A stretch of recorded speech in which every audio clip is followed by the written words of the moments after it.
Let's bring in Dan Perry. He was a chief editor for the Associated Press in Europe, Africa, and the Middle East. Dan, give us a sense of what it's like in Israel right now after the loss of those 12 kids in this latest airstrike. This attack, does it feel different than the others? It kind of feels like something that would inevitably happen because of the Hezbollah paradigm of firing rockets at Israel. Eventually, there would be an unintended consequence of a lot of kids being killed or some such thing. I don't think Hezbollah escalated. It was just inevitable that after 9 or almost 10 months of shelling of Israel, a particularly dire tragedy would happen. The question is, at this point, whether this entire model is acceptable.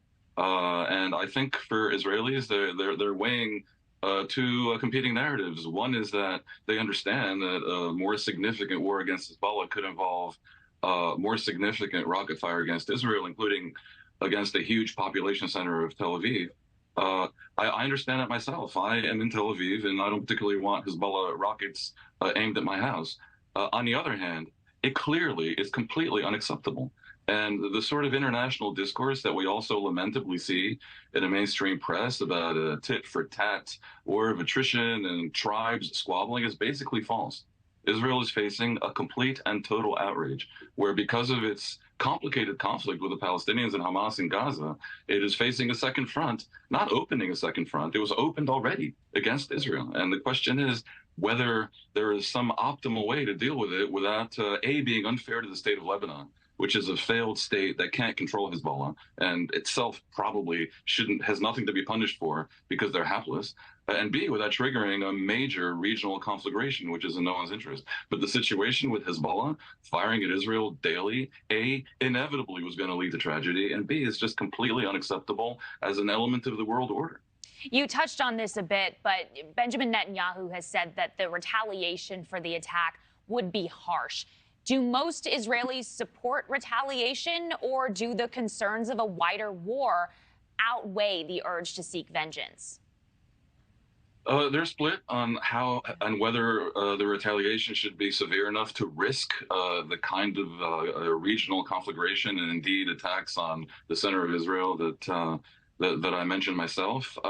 I do think, however, that the background, the foundational narrative in Israel is that this situation with Hezbollah can't really go on. And even if somehow there was a ceasefire in Gaza and Hezbollah would make good on its statements that in such a case they'd stop firing, I'm not so sure Israel can continue to tolerate an Iranian proxy terrorist militia arrayed on its border, which, by the way, is a total violation of UN Security Council Resolution 1701 from 2006, where the entire world basically accepted that southern Lebanon should be under the control of the Lebanese army and that there should be no other armed force in Lebanon. Look, there's a wider thing here. And if I could just have a minute or two to explain what the stakes are and how crazy it all is.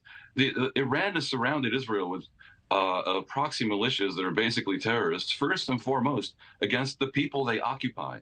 Hezbollah in Lebanon, Syrian and Iraqi Shiite militias controlled by Iran, Hamas and Islamic Jihad in the West Bank and Gaza, the Houthis to the south in Yemen. And this is aimed against Israel in the first instance, but largely it's an anti-Western alliance by Iran, a country that's about to become a nuclear threshold state, courtesy of Donald Trump, who pulled out of the Iran nuclear deal. This cannot be left just to Israel to deal with. This should be treated by the West as a global emergency. NATO interfered in Bosnia and at Kosovo and less successfully in Afghanistan. I think Lebanon right now is an emergency for NATO and the West to deal with. We are running out of time, but I appreciate you joining us. And I do want to mention as well, both the U.S., Israel blaming Hezbollah for the airstrike, the militant group as of this morning denying responsibility. Dan Perry, thank you again, though, for joining us. Appreciate your perspective in all of this. It's a highly implausible denial, by the way. Understood. All right, Dan Perry, thanks so much.